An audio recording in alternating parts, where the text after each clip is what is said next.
Hello friends, आज का हमारा टॉपिक है स्टेटस अस्थमैटिकस या फिर ब्रोंकियल अस्थमा। यानी दोनों कंडीशन अलग हैं, लेकिन हमें जो है वो केसी में ही इमरजेंसी में ही बताया गया है। स्टेटस अस्थमैटिकस इमरजेंसी जो डिजीजेज हैं उनमें ये है, तो हमें शॉर्ट में हम इसमें ब्रोंकियल अस्थमा के बारे में भी पहले पढ़ेंगे, तभी हम ये जान पाएंगे। ब्रोंकियल अस्थमा क्या होता है? Hyper sensitivity of ट्रैकियो bronchial tree. हमारा जो ट्रैकिया है, ब्रोंकाई होते हैं प्राइमरी, फिर सेकेंडरी ब्रोंकाई, टर्शियरी ब्रोंकाई, फिर ब्रोंकियोल्स, फिर हमारी एल्वेलाइज होती है। तो क्या होता है जब हमारा जैसे नॉर्मली ये ट्रैकिया है,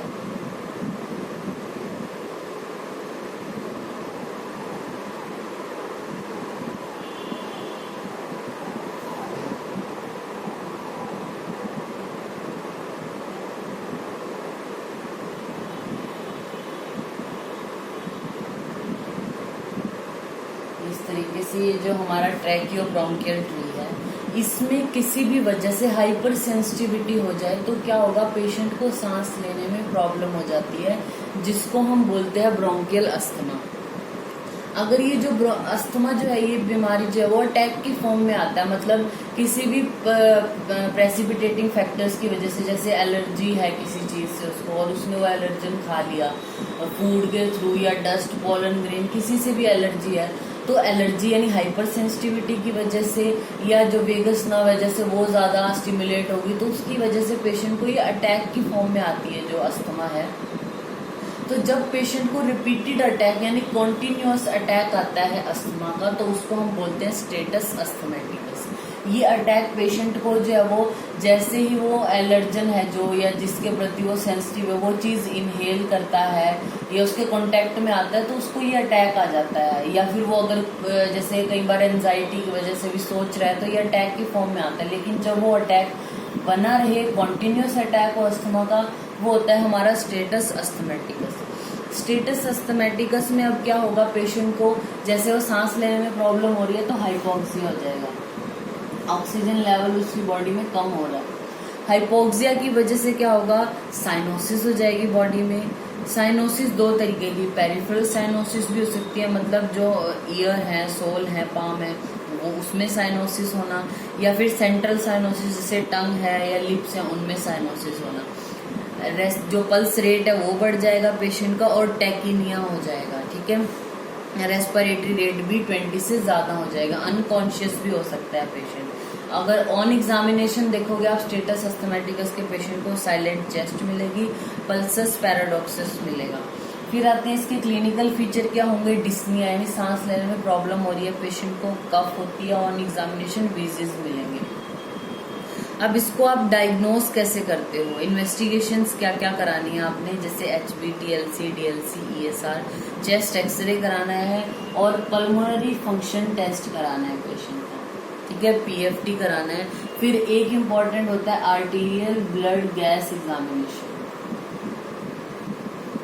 ABG एग्जामिनेशन करानी है हमने। यानी इसमें हम जो पार्शियल प्रेशर है ऑक्सीजन का और पार्शियल प्रेशर है कार्बन डाइऑक्साइड का, वो देखते हैं। नॉर्मल जो हमारा ऑक्सीजन का पार्शियल प्रेशर होता है तो वो 85 से 100 mmHg होता है। PCO2 का 35 से 40 mmHg होता है, ठीक है। और फिर उसके बाद आते हैं हमारे प्रेसिपिटेटिंग फैक्टर्स क्या है, यानी स्टेटस अस्थमैटिकस या ब्रोंकियल अस्थमा होने में हेल्पफुल है जो, यानी जो कॉज करेंगे अस्थमा या स्टेटस अस्थमैटिकस, वो प्रेसिपिटेटिंग फैक्टर्स कौन से हैं? एलर्जेंस हो गए, डस्ट है, स्मोक है, ड्रग्स लाइक एस्पिरिन, या फूड एलर्जी की वजह से हो सकता है। फिर आता है हमारा इसका ट्रीटमेंट। ट्रीटमेंट कैसे करना है हमने? Avoidance of the precipitating factor. अगर आपको पता है आपको किसी फूड से एलर्जी है तो वो नहीं लेना, डस्ट वाले एरिया में नहीं जाना, या नाक को जो है वो ढककर रखना है, मुंह को ढककर रखना है जब आप डस्ट वाले एरिया में जा ही रहे हो तो। फिर आती है मेडिकेशंस। मेडिकेशंस में क्या है? पहले ही आती है रिलीवर्स, यानी जो इसको ठीक करेंगे। दूसरी आती है प्रिवेंटर्स, यानी प्रिवेंशन जो करेंगे, यानी आगे ना हो ये बीमारी, उसके लिए हम क्या देते हैं? तो सबसे पहले रिलीवर्स में हमारा आता है ब्रोंकोडायलेटर्स।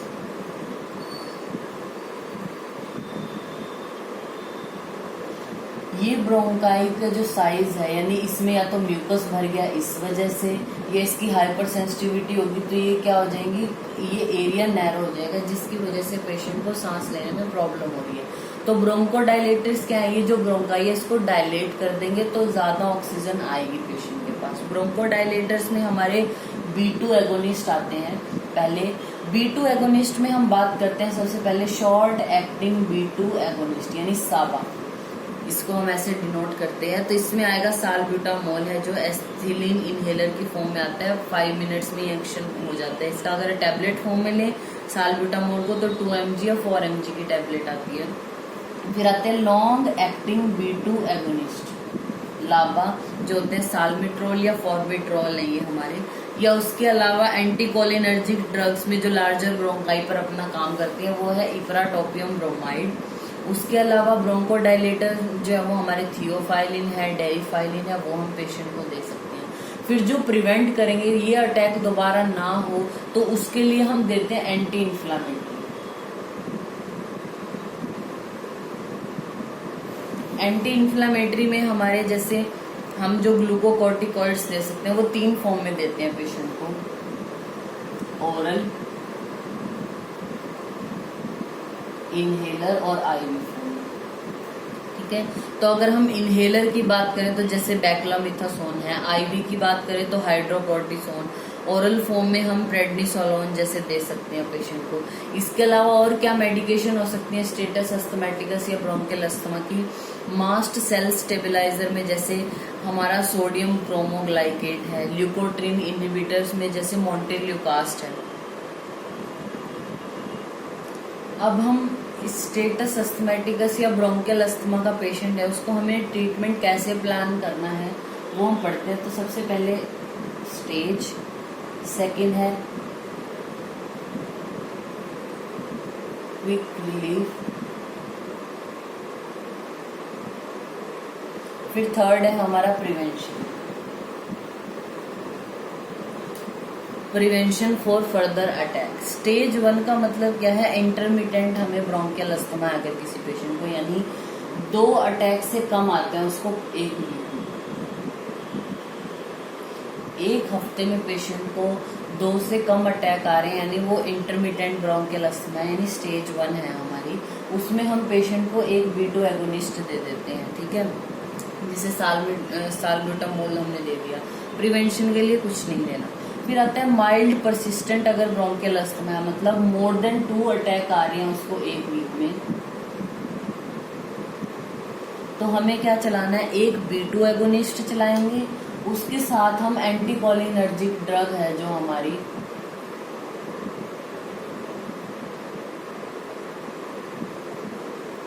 जैसे इप्राटोपियम ब्रोमाइड है वो चला देंगे पेशेंट को।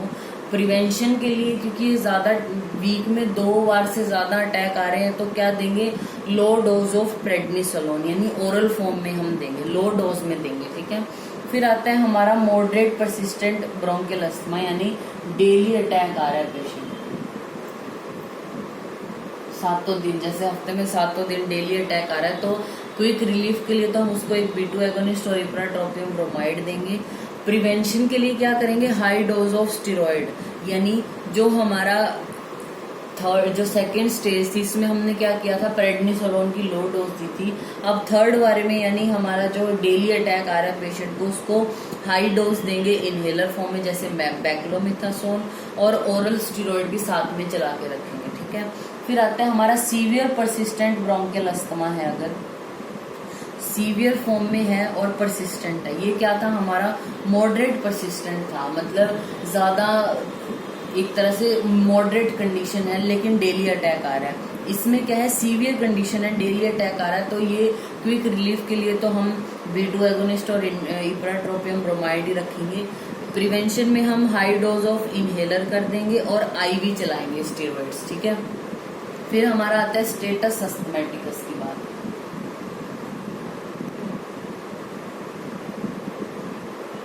कॉन्टिन्यूअस अटैक है उसको अस्थमा का, तो हमें क्या देना है, ऑक्सीजन थेरेपी भी पेशेंट को देनी है। ऑक्सीजन थेरेपी प्लस में उसको सेकेंडरी इन्फेक्शन ना हो हम एंटीबायोटिक्स भी पेशेंट को चलाते हैं। ठीक है, तो ये हमारा टॉपिक हो गया ब्रोंकियल अस्थमा या स्टेटस अस्थमैटिकस। Thank you.